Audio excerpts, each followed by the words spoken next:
Ready to trade a little chill for a celestial spectacle? While the Perseids in August often steal the spotlight thanks to their summery viewing conditions, many astronomers argue that the Geminids are the true stars of the meteor shower season. But here's where it gets controversial. Could this winter shower actually outshine its warmer counterpart? Let's dive in. The Geminids have been lighting up the skies since December 4th, and they're set to reach their dazzling peak this week, with the main event unfolding on the night of December 13th to 14th. Imagine this, it's midnight in London, the clock ticks from the 13th to the 14th, and you're gazing southeast, where the show begins.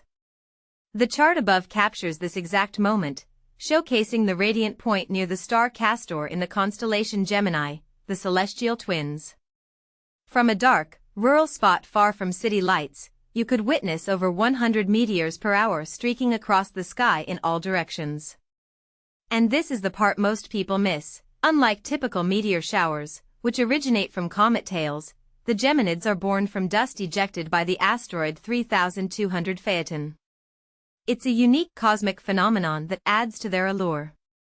This year, Jupiter joins the party, shining brilliantly as it approaches its closest point to Earth in January.